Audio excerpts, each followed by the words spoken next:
to Tripura Info News Update. Rahul গান্ধীর প্রতিবাদ কর্মসূচি নিয়ে প্রতিক্রিয়া জানালেন ত্রিপুরার মুখ্যমন্ত্রী ডাক্তার মানিক সাহা। তিনি বলেন, সংসদে আলোচনা ও গণতান্ত্রিক প্রক্রিয়ার মাধ্যমেই সমস্যার সমাধান হওয়া উচিত। নিট ইস্যুতে কংগ্রেসের অবস্থান পরিবর্তনের অভিযোগও তোলেন তিনি। মুখ্যমন্ত্রী আরও বলেন, ভারত নেপাল বা বাংলাদেশ নয়, দেশের গণতান্ত্রিক ব্যবস্থা শক্তিশালী। পাশাপাশি তিনি দাবি করেন, এই আন্দোলনের পেছনে রাজনৈতিক উদ্দেশ্য রয়েছে। না, কি বলবো, সারা ভারতবর্ষের মধ্যে এই বিষয় নিয়ে ধিক্কার জানাচ্ছে, আমিও ধিক্কার জানাবো।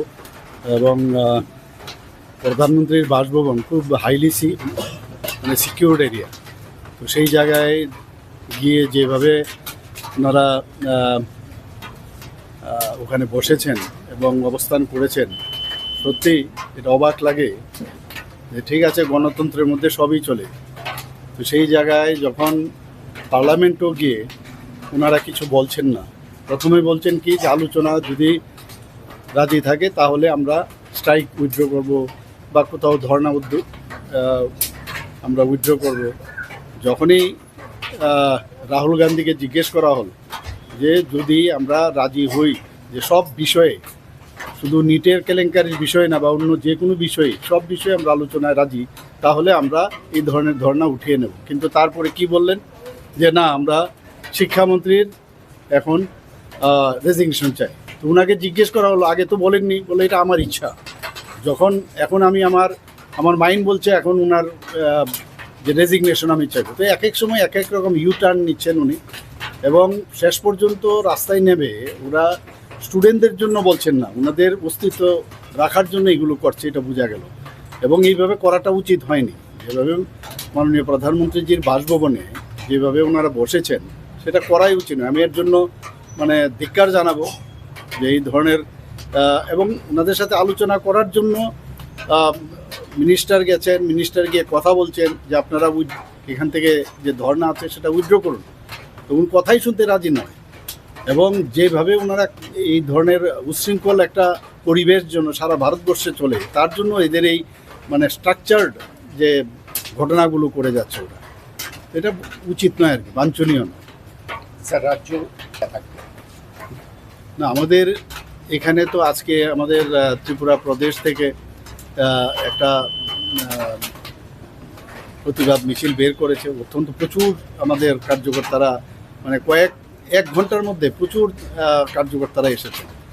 তো এই বিষয়ে তো আপনারা জেনেছেন যে একটা প্রতিবাদ মিছিল হয়েছে, সারা ভারতবর্ষেই এর প্রতিবাদ মিছিল হয়েছে।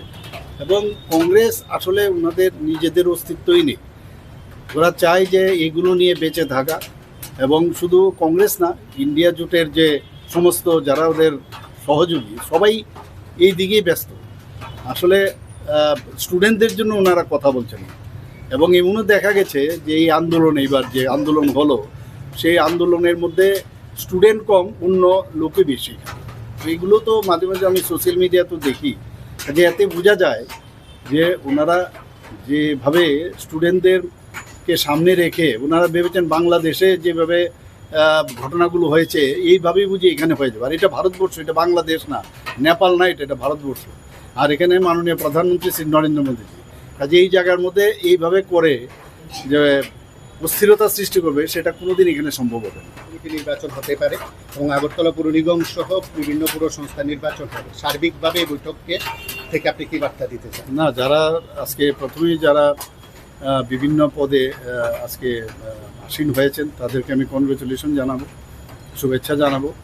এবং আগামী দিন আমাদের যে এতদিন ধরে আমাদের ডিক্লেয়ার হচ্ছিল না আমাদের কমিটিগুলো, তো এখন তো আস্তে আস্তে করে সব কমিটিগুলো ডিক্লেয়ার হয়ে যাবে পূর্ণাঙ্গ রূপে। তো আমরা বিভিন্ন ইলেকশন, আপনি যেটা বললেন ভিসি ইলেকশন বা আমাদের যে লোকাল বডির ইলেকশন, সব কটার মধ্যে আমরা ঝাঁপিয়ে পড়বো। আমরা সাধারণ মানুষের কাছে যাব, বিভিন্ন বিষয় নিয়ে, আমাদের সাকসেস স্টোরি নিয়ে আমরা মানুষের কাছে যাব, মানুষের জন্য আমরা কি করলাম, তো সেইগুলো নিয়ে আমরা যাব।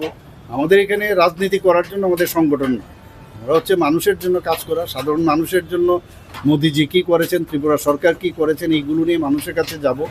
এবং একটা ডিসিপ্লিন পার্টি বলতে যা বোঝায়, আমাদের পার্টি সেইভাবে কাজ করবে।